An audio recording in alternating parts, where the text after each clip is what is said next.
Ako si Miko. Fresh grad, kasalukuyang hinahanap ang sarili. Mayaman ang pamilya ko. Pero lumayas ako dahil hindi ko makasundo ang mga magulang ko. Papatunayan ko sa kanila na kaya kong mabuhay mag-isa dito sa Maynila.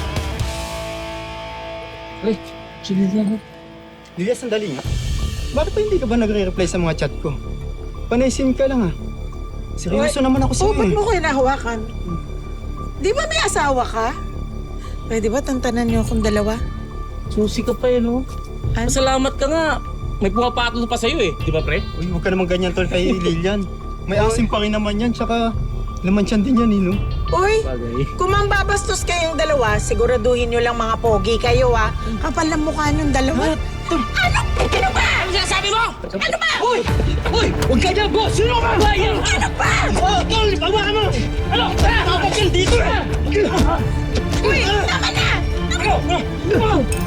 Hoy! Hoy! Ano? Oh! Ano? Tuwag pala itong mga to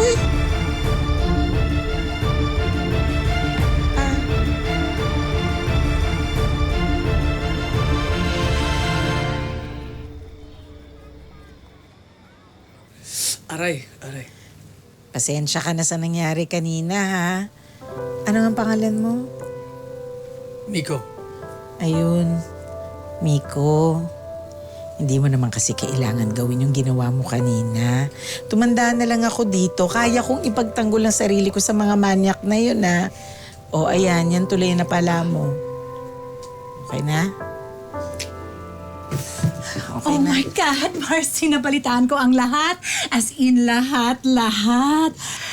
Teka, ikaw ba yung bagets na to the rescue kay Marcy kanina? Alam mo, sabi ng mga Marcy natin sa Zumba, ikaw daw yung bagong barista sa Star Brew Cafe dyan sa kanto. Tama, mali? Opo.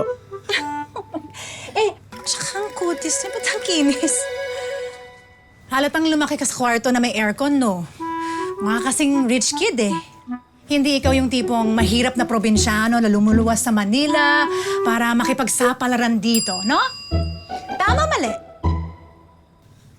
Tama ko kayo. Bagong salta lang ako dito sa Maynila. Pero hindi po ako rich kid.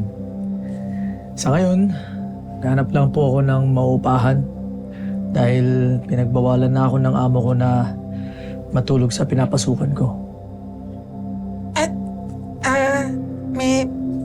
may bakanting kwarto pa ako. Diyan kasi dati nagsistay yung tindera ko pero wala na siya, nasa probinsya na. Gusto mo?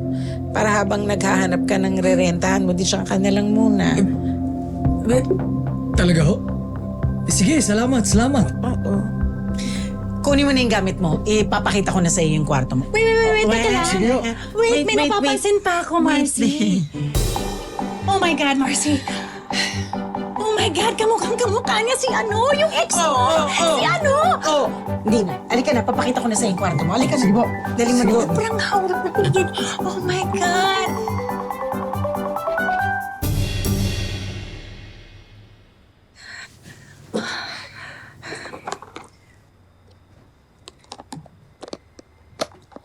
Ikaw talaga, yung bibig mo ang daldal, walang preno. Nakakahiya naman doon sa bata. Ano ka ba? Mukha namang hindi masamang tao.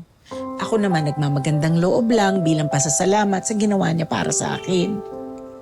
Marcy, aminin mo. Kamukhang-kamukha niya si Ronald nung kabataan niya. Di ba? Aminin mo, Marcy. Kamukhang-kamukha nung kabataan. Huwag mo na nga sinasabi, ikaw talaga. Oo nga pala, hanggang ngayon, hindi mo pa rin mapatawad si Ronald sa panloloko na ginawa niya sa'yo noon.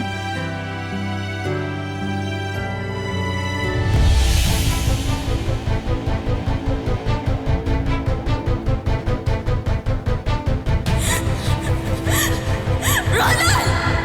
Lumabas ka dyan! Alam ko nandito ka!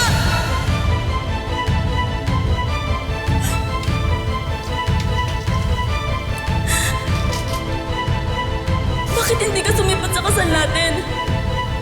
Nagmukha akong tanga dun sa simbahan Hindi kanina. kita kayang pakasalan, Lilian.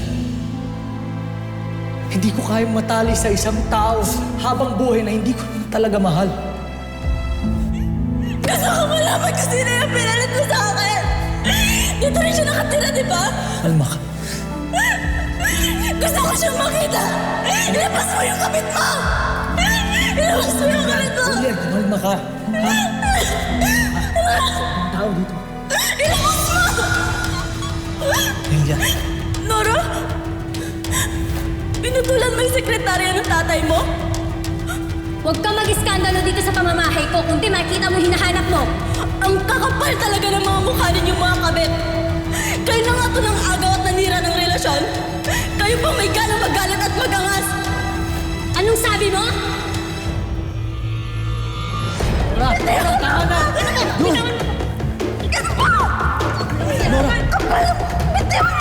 Nora, tama na yan! Nora, tama na yan! Kainin mo to! Nora, Lilian! Tama na yan! Ano ka sa loob? Ay! Tama na nga ako naman! Nora, tama na! Nora! Sabihin mo nang hindi ka mahal ni Ronald! Walang magmamahal at tatanggap sa'yo dahil wala kang pinag-aralan, mahirap at matatakas! Ano ba tigilan mo na ako?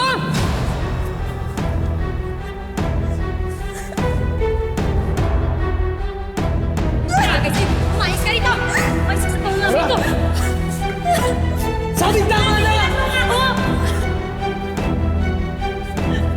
Umalis ka na dito!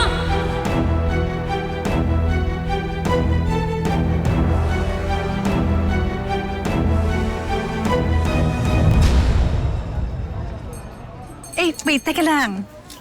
Bagets kagabi. Parang iba yung tingin niya sa'yo. Malay mo, Marcy, siya na yung the one mo. Narinig mo ba yung sarili mo? Hindi ka ba kinikilabutan? Ano ba? Para ko ng anak yun, no? Grabe. Charot lang. Ano ba? O siya, mauna na ako. Ayaw mo talaga mag-zumba, ha? Sige na. Sige na, konting sayo lang. Yeah. Sige na, next time, ha? O sige, Marcy, bye-bye. Bye-bye.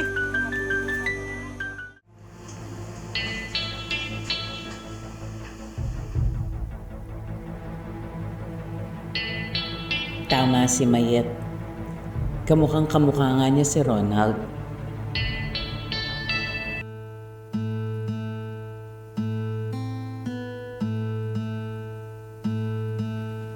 Mali naman talaga yung idea na ipablock mo ang savings at lahat ng credit cards ni Miko.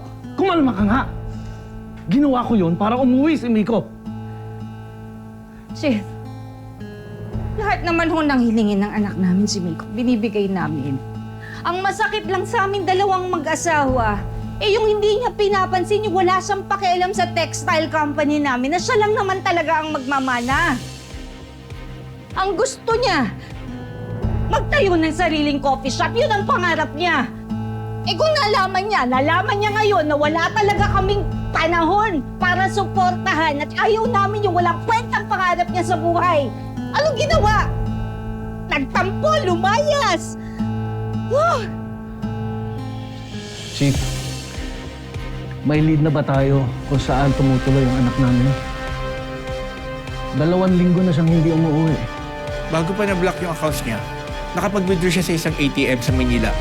So, posibleng nandun siya ngayon. Kapag nalaman ko na may tumutulong kay Miko sa pagtatago niya, pati siya ay pangkulong ko.